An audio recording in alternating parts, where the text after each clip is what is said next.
Сайн уу? Anu байна. Өнөөдрийн видеогоор би та нарт шинэ төлөвлөгч дэвтэрлүүгээ хэрхэн нүүснэ бол танилцуулъя гэж бодсон. Тэгэхээр хамгийн сүүлд одоо ашиглаж исэн миний дэвтэр бол энэ Scribbles That Matter-ийн A6 хэмжээтэй дэвтэр байгаа. Сүүлийн 4 сарыг бол би энэ дээр төлөвлөсөн. 2019 оны 11 дугаар сараас 20 оны 2 дугаар сарыг бол энэ дэвтэр дээр бол багтаасан байгаа. Тэгэхээр хэрхэн одоо энэ дэвтэр дээр төлөвлөж исэн бол энэ дэвтрээ хэрхэн одоо тохируулсан талаар бичлэгүүдийг би видеонд тайлбар хэсэгт оруулж өгсөн байх болно шүү.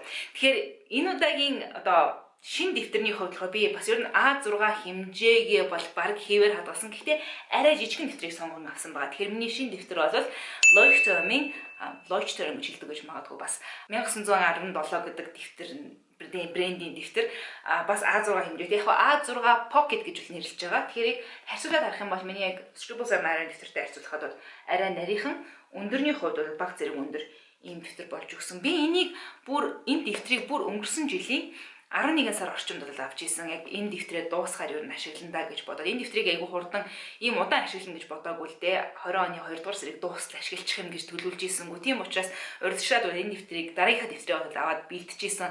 Тэгэхээр хэрвээ та нар миний 2020 оноо төлөвлөе гэсэн одоо видеог үзчихсэн бол би Carls-д холбож өгсөн байгаа шүү. Тэрийг бол би өөрийнхөө балер өдрөختө хамтран гаргасан дэвтэр дээр бол хийж исэн. Тэгэхээр тэр дэвтрийг бас магадгүй энэний араас бол өргөжүүлэн ашиглах боломжтой байсан л да. Гэхдээ би энийг 11 сараас хойш энэ дэвтрийг бэлдээд байсан учраас эхлээд энийг ашиглачаад магадгүй энэ дэвтэрний дараа би тэр балер өдрөг анаарч дэвтрээ бол ашиглая гэж бодоод юутаач энэ удаа төрүүлээд энэ дэвтэрлүүгээ нүүж орохоор шийдлээ. Тэгэхээр мэдээж хэрэг харж байгаа өмнөх дэвтэрнүүдээс маань хамаагүй жижигхэн ер нь илүү минимал болж өгөх байх гэж таамаглаж байна. Мэдээж хуудасны тооны хувьд ч гэсэн арай цөөхөн болж өгсөн учраас энэ дээр нэг удахгүй 3 сар ч юм уу магадгүй бүр 2 сарч болж магадгүй байх. Тэгэхээр хэрвээ намайг энэ дэвтрээ хэрхэн одоо бэлдсэнийг харъя гэвэл энэхүү видеод өршүүлэн хамтаагаарай. Энэ бол миний Leuchtturm 1917 брендийн A6 Pocket хэмжээтэй дэвтэр. Хоёр ширхэг хавчуурахтай. Тэгээ резинэн хаалттай. Артал дээр бол Leuchtturm 1917 гэсэн бичгтэй. Хатуу хавцтай. Ийм тэмдэглэлийн дэвтэр. Доторхыг нь харуулъя. Эхний нүрэн дээр бол өөрийнхөө нэр болон хаягийг бичих боломжтой хэсэг гаргаж өгсөн. Би зөвөр өөрийн гэснийг сонирхолтой стикер наачихсан юм. Араас нь үргэлжлээд хоосон хэсэг. Гэхдээ энэ нь бол хатуу хавц болол энэ нь арай нэмгэн цаас. Тэгээ араас нь үргэлжлээд 3 ширхэг гарчгийн тоёогийн хуудас байгаа. Эхний баган дээр нь хуудасныхын дугаарыг, хоёр дахь баган дээр нь тухайн хуудасанд харьяалагдах ямар агуулмж байгаа вэ гэдгийг, ямар агуулга байгаа гэдгийг бол бичих боломжтой. Энэ дээр би бас энэ стикер цаасыг ашиглаад bullet journal-ийнхаа тэмдэглэлүүдийг бол оруулж өгсөн байгаа. Юмыг яаж мэдхүү байж хаад хэзээ хэлэгдэхгүй.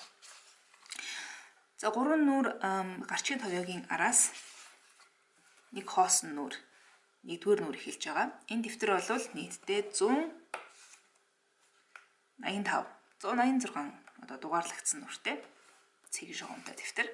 Энэ нэгдүгээр нүрийг нь бол хоосон орхичихсан. Хоёрдугаар нүрнээс нь эхлээд жилийн future log буюу бүтэн жилийн төлөвлөлтийн хэсгийг оруулж өгсөн байгаа.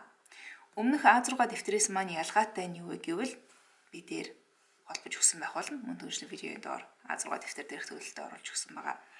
Тэднээс ялгаатай нь юу вэ гэвэл нэг нүрэн дээр би 3 сарыг төлөвлөсөн. Өмнө нь бол би нэг нүрэн дээр дөнгөж 2 сарыг төлөвлөдөг байсан бол энэ удаад илүү минимал, илүү бага зай эслүүлэх зорилгоор нэг нүрэн дээр 3 сарыг бол хөтөлж өгсөн байгаа. Сар болгоны календарыг бол оруулж өглөө. За үндсэн цэнхэр өнгө нь бол Zebra-гийн Mildliner тодруулагчийг ашигласан. Энэний mild blue гэдэг өнгө байгаа. Тодруулагч болон brush pen. За энэ суур өнгөнүүд нь бол дандаа тодруулагчийн энтлийн хашуугаар явцсан. За толгой дээр нь бичсэн 2020 ирээдүйн төлөвлөгөө гэдгийг энэ brush pen-аар бичсэн хошуу нь бол ийм байна. За үлдсэн хар өнгөтэй хэсэг нь бол дандаа Muji-гийн 0.38 мм-ийн gel pen-аар бичиж өгсөн байна. За ингээд feature log байдгаар бол дандаа л яг тухайн сард нь болохоор хүлээгдэж байгаа чухал үйл явдлуудыг оруулж өгсөн байгаа. Ингээд нэг нүрэн дээр 3 сарыг төлөвлөсөн учраас 12 сарыг ердөө нийтдээ 4 нүрэн дээр багтаагаад төлөвлөсөн. Тэгэхээр feature log-ийн хувьд бол ийм байна. За үүний араас би одоо ашиглаж байгаа одоо арьс арчилгаа болоод одоо мейкапны бүтээгдэхүүнүүдийнхаа хугацааг бол оруулж өгсөн байгаа. Ингэхдээ тухайн бүтээгдэхүүний нэрийг бол бичээд ард нь хадгалах хугацааг нь бол тэмдэглэж өгсөн. Ингэхдээ суурийг нь бол би бас л mild liner-ийн тод ягаан өнгийг суйруулж ашигласан. Тэгээд дээрээс нь 12 сар уу 6 сар уу гэдгээс хамаарат тухайн тэмдэглэлийг нь за мөн тухайн бүтээгдэхүүний хугацаа дуусах сартай нь бол оруулж өгсөн байгаа.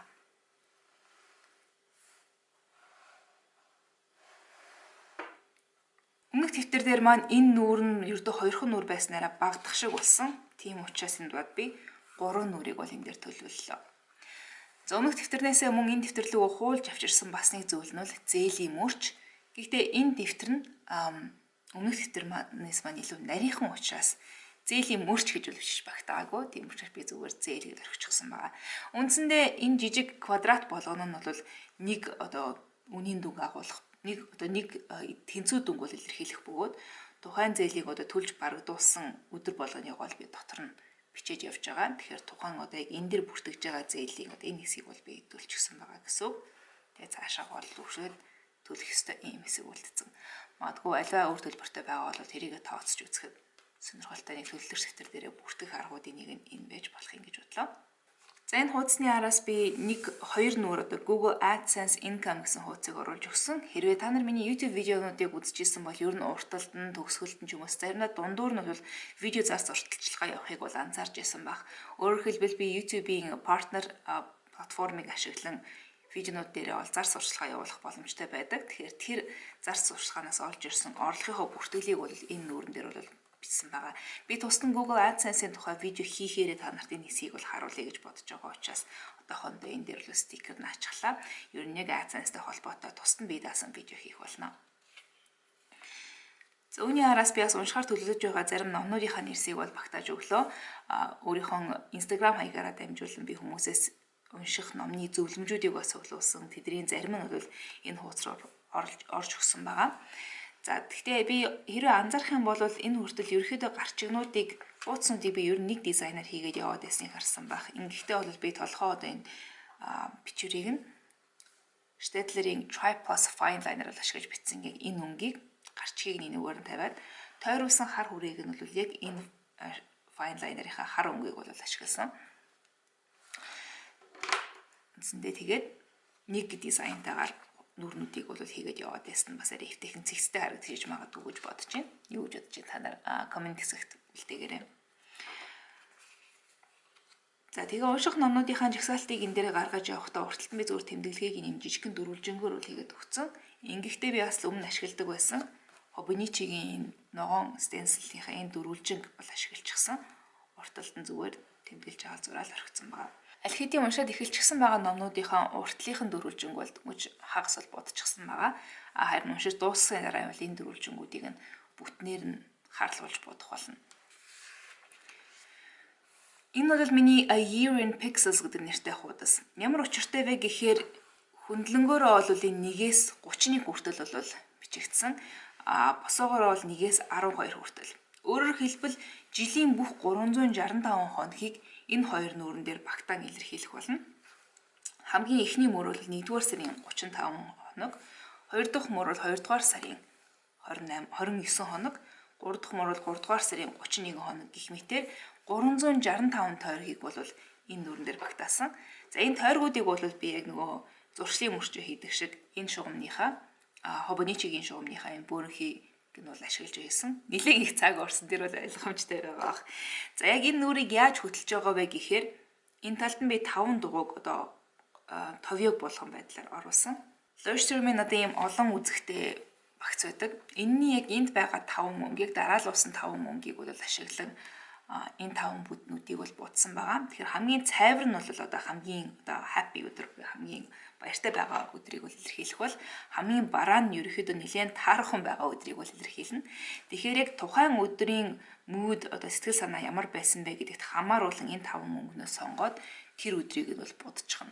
Тэгэхээр бүтэн жил хэрвээ 12 сарыг дуустал энэ хуудсыг хэрвээ ашиглаж чадах юм бол миний бүтэн жил ер нь сэтгэл зүйн байдал ямар байсан бэ гэдгийг энэ яг алаглуулсан байдлаар бол харах боломжтой.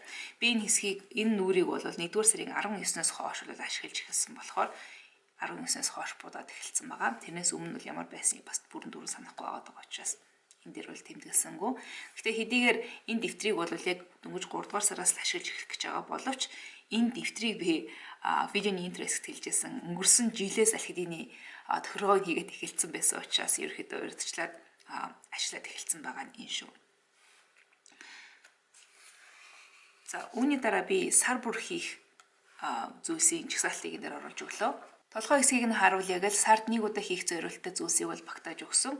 1-ээс 12 дугаар сарыг босоо хэсэгтэр баган дээр нь за мөн тухайн сарда хийх ёстой зарим зүйлсийг бол жагсаалаа. Гар утсын төлбөр төлөх, интернетийн төлбөр, байрны мөнгө, сөөх, цахилгаан, ипотек, Apple Music, Netflix, Fabletics гэх мэтчлэн ерөөдөө хийхэд одоо төлбөрийн хэсгүүд бол энэ дээр багтаж өгсөн байгаа. Тэгээд би яг 1-р сард одоо төлөх ёстой тухайн зүйлийг одоо хэдэндээ төлсөн бэ гэдгийг бол арталт нь ингээд тухайн өдрийнх нь огноог бол тавьж өгөх байдлаар бол хийсэн хэсгээ бүртгэж явцсан. Тэгэхээр энд бол надад нэг л нүрөө шаардлагатай байсан. Харамсалтай нь энтлийн нүүрэн дээр нь би одоогоор юу хий гэдэг төлөвлөгөө байгаа зүгээр орхичихсан. Явандаа угаасаа энэ дэр хийх зүйл бол гараад ирэх нь гарцаагүй. За энэ нүрийг та нар өмнө нь харж исэн байж магадгүй 52-7 хоногийн хуримтлалын чаленж гэдээ би 1-р сарын 1-ээс бол эхлүүлж исэн. Энэ дэвтэр болон нөгөө өмнөх А6 дэвтэр дээрээ бас яг ийм хуудсыг хийгээд өөрийнхөө 52-7 хоногийн хуримтлалын чаленж гэдгийг юу вэ гэдгийг бол тайлбарсан блогийг бол би өөрийнхөө Medium хуудас болон Instagram хаягуудаараа дамжуулан түгээсэн байгаа. Хэрвээ тэрийг уншиж амжаагүй байгаа бол би видеоны доор тайлбар хэсэгт Instagram болон Medium блог руу аль аль руу нь холбож өгсөн байх болно. Үндсэндээ бол хуримтлал одоо хуримтлал цуглуулж сурах гэж байгаа хүмүүс зориулсан 52-7 хоногийн хуримтлалын чаленж. Заавал жилийн эхнээс эхлэх албагүй тухайн 7 хоногоос эхлээл 7 хоног болгон тодорхой хэмжээний хуримтлалыг цуглуулах замаар бол их боломжтой. Яг миний ашиглаж байгаа формат бол юу вэ гэвэл би яг ийм дүнгуудээр төгрөгөөр дүнсэн ийм дүнгуудээр ашиглана. Өөрөөр хэлбэл 52-7 хоногийн төгсгөлд би дансандаа 1,378,000 төгрөгтэй болсон байх болно. Үүн дээр нэмэгдээд мэдээж хэрэг хүүн орж ирэх учраас барыг 1.5 сая орчим төгрөгөөр дөхөх байх гэж таамаглаж байгаа. Тэгэхээр хуримтлалтай болъё гэж найдаж байгаа бол магадгүй яаж хуримтлалтай болох вэ гэдгийг бас мэдэхгүй байгаа бол магадгүй тэр блогийг маань уншиж үзье зөвлөж байна. Видеоны доор тайлбар хэсэгт холбож өгсөн байх болно шүү. За үүний араас би эрүүл мэнд гоо сайхны зарцуулалтын нэг хуудас гаргаж өгсөн. 3 баг нь явна. Эхнийх дээр нь бол тухайн зарцуулалтын огноог тэмдэглэнэ.